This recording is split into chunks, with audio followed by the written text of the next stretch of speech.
أعوذ بالله من الشيطان الرجيم. بسم الله الرحمن الرحيم. يحذر المنافقون أن تنزل عليهم سورة تنبئهم بما في قلوبهم قل استهزئوا إن الله مخرج ما تحذرون. صدق اللہ العظیم. سورۃ توبہ کی 64 نمبر آیت مبارک ہے. 10 نمبر پارہ ہے.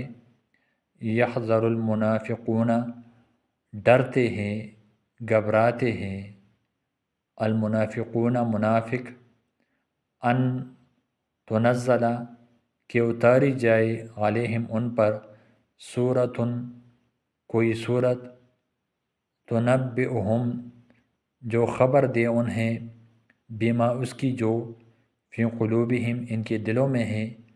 قل کہہ دیجئے، استہزئوا مذاق اڑا لو، ان اللہ بے شک اللہ، مخرجن ظاہر کرنے والا ہے، ما تحذرون وہ جس سے تم ڈرتے ہو. منافقین کی بیہودہ حرکات کا ذکر اس سے پہلے بھی ہوا کہ وہ جناب نبی کریم صلی اللہ علیہ وسلم پر اعتراض کرتے، جناب نبی کریم صلی اللہ علیہ وسلم کو ایذا رسانی تکلیف دینے کے لیے مختلف قسم کے کامیں کرتے. غزوہ تبوک میں بھی منافقین جناب نبی کریم صلی اللہ علیہ وسلم کے ساتھ کچھ نکل گئے تھے، تو یہ لوگ مختلف قسم کے باتیں کرتے آپس میں، مسلمانوں سے جو مخلص مومنین ہیں ان سے جدا ہو کر جناب نبی کریم صلی اللہ علیہ وسلم اور مومنین کے شان میں طرح طرح کی باتیں کرتے. اور جب یہ باتیں کرتے تو ان کو ڈر بھی ہوتا کہ جناب نبی کریم صلی اللہ علیہ وسلم پر کوئی صورت نازل نہ ہو جائے جس کی وجہ سے محمد صلی اللہ علیہ وسلم کو اور مسلمانوں کو پتہ چل جائے گا کہ ہمارے دلوں میں جو نفاق ہے، جو اللہ جل شانہ کی نافرمانی ہے، وہ سب ان پر واضح ہو جائے گی. تو اللہ فرماتے ہیں یحذر المنافقون، ڈرتے ہیں منافق، ان تنزل علیہم سورۃ کہ اتاری جائے ان پر کوئی صورت. کن پر؟ مومنین پر کوئی صورت اتر جائے گی، تنبئہم جو خبر دے گی انہیں، بما فی قلوبہم جو ان کے دلوں میں ہے.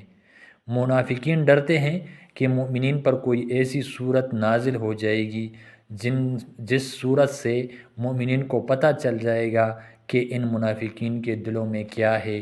منافقین مسلمانوں کے ساتھ جو ہنسی مذاق اڑاتے ہیں، مسلمانوں کا ان کے خلاف سازشیں بناتے ہیں، ان سب کا پتہ چل جائے گا. بلکہ ان لوگوں نے غزوہ تبوک سے واپسی کے موقع پر جناب نبی کریم صلی اللہ علیہ وسلم کو قتل کرنے کی بھی سازش بنائی تھی.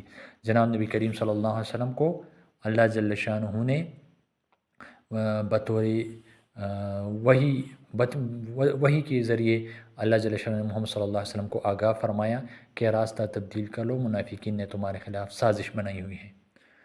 تو اللہ فرماتے ہیں کہ چلو، قل استہزئوا، آپ کہہ دیجئے کہ مذاق اڑاؤ، تم پیغمبر صلی اللہ علیہ وسلم کا، مومنین کا مذاق اڑاؤ اپنی مجلسوں میں جو تم علیحدہ ہو کر باتیں کرتے ہوں، مذاق اڑاؤ.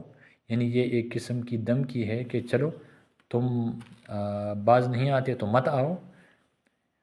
کیا ہوگا؟ ان اللہ مخرج ما تحذرون، بے شک اللہ ظاہر کرنے والا ہے، ما تحذرون جس سے تم ڈرتے ہو. یعنی جن باتوں کے ظاہر کر ہونے سے تم ڈرتے ہو وہ باتیں اللہ جل شانہ ظاہر کرنے والا ہے.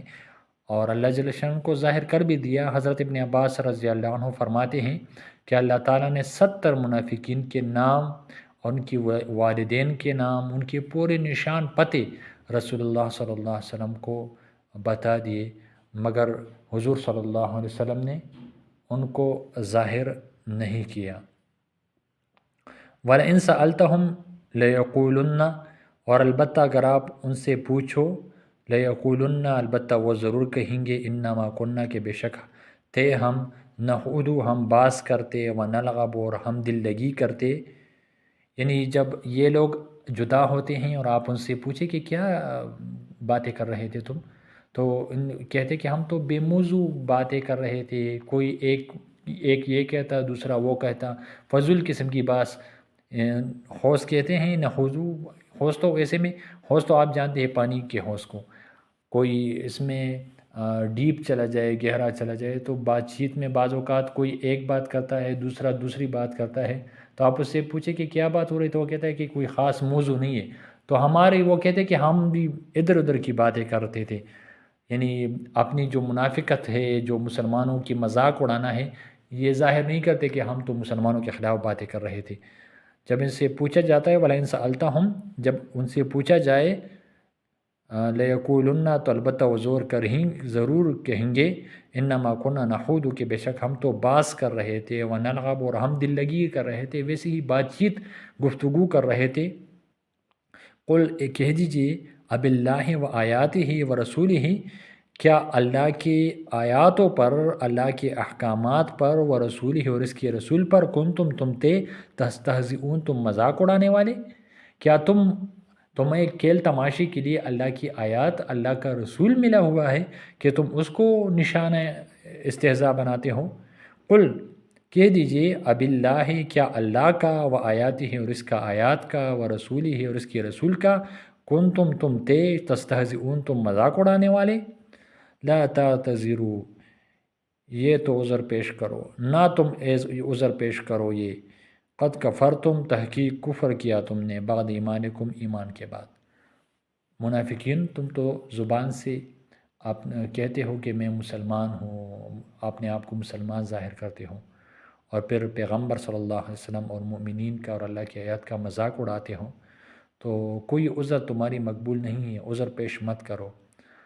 ان نعفو، اگر ہم معاف کر دیں، عن طائفۃ منکم، ایک گروہ تم میں سے، نعذب طائفتاً، تو ہم عذاب دیں گے ایک گروہ کو، بأنہم، بوجہ اس کی کہ وہ کانو ہے وہ، مجرمین، مجرم۔ منافقین بعض نصیحت سے، چونکہ جناب نبی کریم صلی اللہ علیہ وسلم تو سب کے خیر خواہ تھے، جناب نبی کریم صلی اللہ علیہ وسلم کی نصیحت کی وجہ سے بعض منافقین وہ اپنی نفاق سے باز آ گئے، انہوں نے توبہ کر لی اور پکے مسلمان ہو گئے، تو اللہ جل شانہ نے ان کو معاف کر لیا۔ لیکن جو لوگ بدستور اپنے نفاق پر، اپنی گمراہی پر ڈٹے رہے، تو اللہ جل شانہ فرماتے ہیں کہ ایسے گروہ کو ہم سزا دیں گے۔